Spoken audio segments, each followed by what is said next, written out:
Hello friends, today we will talk about the 2016 film The Call-Up.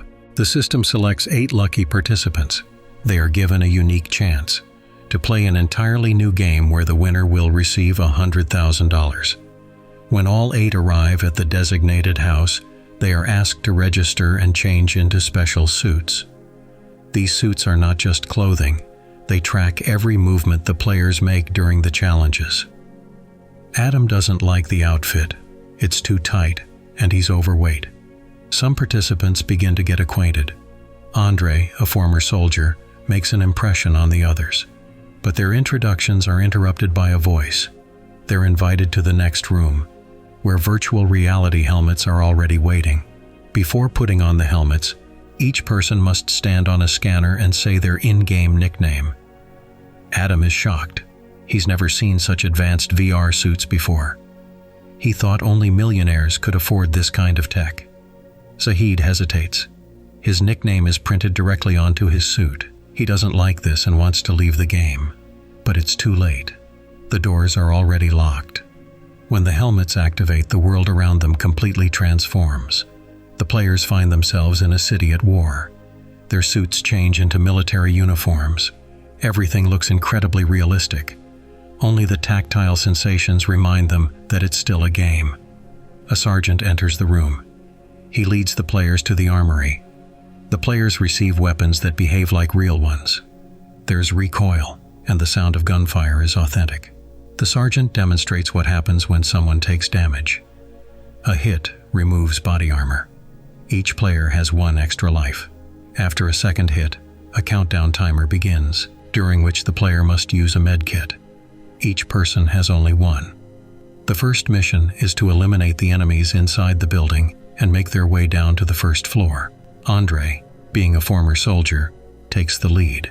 In the corridor, they encounter their first enemies. After a short battle, the team descends and finds even more weapons. However, Adam is a terrible shot and doesn't hit a single target. Andre covers for him but takes damage in the process. Taylor confesses she wasn't supposed to be here. She came instead of her friend. Shelley tries to calm her. It's just a game. But that calm disappears when Carl takes a second hit. He begins to feel real pain. The medkit helps, but tension rises. During a break, Carl theorizes that they might be part of some reality show or experiment. Zahid tries to take off his helmet, but it won't budge. Meanwhile, Andre goes to the restroom. There, he is attacked by respawned NPCs. The players put their helmets back on to try to save him, but they're too late. The timer runs out and the helmet shuts Andre out of the game permanently. Shelley tries to help, but it's already too late. The announcement comes. The team can now proceed to the next level. Zahid proposes an unusual idea. He should be hit in the real world to exit the game. But the attempt is in vain. The sergeant intervenes again, reminding them, "You have no choice. You must reach the first floor." The team continues moving downward. Each new floor presents a new challenge. At one point, they're given knives instead of firearms because the room is filled with explosive gas. Their body armor is running out. Medkits are almost gone. The players notice that it's already night outside in the real world and try to break the window. For that, the sergeant punishes them again. Zahid stumbles and breaks his leg. It happens in the real world, so the medkit won't help. He asks his friends to go on without him. He stays behind. On the next level, Marco gets injured, and Taylor, panicking, runs and hides in the restroom. But one of the enemies comes in and starts checking each stall. Realizing she can't just sit and wait, Taylor gathers her courage and strikes first to save herself. After clearing the level, Edward rises to the top of the leaderboard. The players sit down for a short break and share their life stories. It turns out that most of them have no close family or relatives, so no one would search for them if they disappeared. It seems that's exactly why they were chosen for this game. The squad descends further. There they find the sergeant trying to force a hostage to reveal the code to a hidden bomb. Edward chooses a brutal method. He activates an electric pulse, and the hostage reveals the code. Adam enters it, not knowing that he's just triggered a countdown.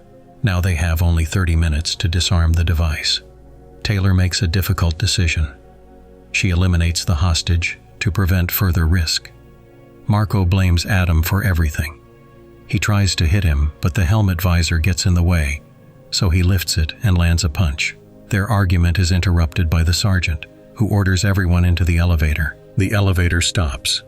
Marco allows the others to get out but keeps Adam with him. They descend further to the 3rd floor, where they discover the wreckage of a helicopter. It turns out Marco is using Adam as bait, forcing him to go first, which results in Adam getting shot and eliminated from the game.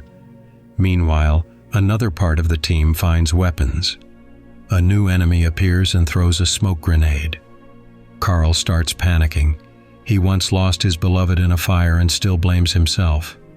Shelley manages to calm him down, and he agrees to continue moving forward. The team descends to the 1st floor. Taylor finds a medkit, but just then Marco appears. He demands she hand over the medkit, and when she refuses, he attacks her. Carl hears the commotion. Marco lies, saying they were attacked, but Taylor manages to send a short message. Marco is a traitor. Carl lifts his visor and engages in a fight. Marco breaks free and is about to deliver the final blow when suddenly the sergeant appears and stops him. The remaining 3 have 7 minutes to disarm the bomb. Enemies are pouring in from all directions. Just when it seems like it's finally over, a new opponent emerges from a vehicle. Carl is wounded, but he still has a medkit. A voice from the system announces, 2 minutes remaining. Shelley decides to take the risk. She runs toward the bomb, getting injured in the process. Carl sees this, rushes to help her, shields her with his body, and hands her the last medkit. Win for us. Edward neutralizes the final enemy and stops the timer with 1 second left before the explosion.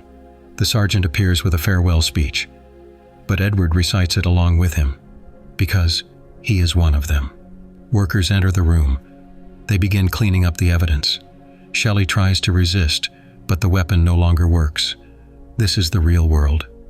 When she regains consciousness, her suit is gone. Edward hands her a bag of money. Shelley says she's going to the police. Edward just laughs, saying no one will believe her. One of the workers is supposed to escort her out, but Shelley suddenly breaks free, disables him, and using the darkness, eliminates the others, putting to use all the skills and experience she gained in the game. Edward begs her to spare him, but Shelley remembers her fallen friends. She walks away, not even taking the money. And with that, the story comes to an end. Thank you for watching. If you enjoyed it, leave a like and subscribe to the channel.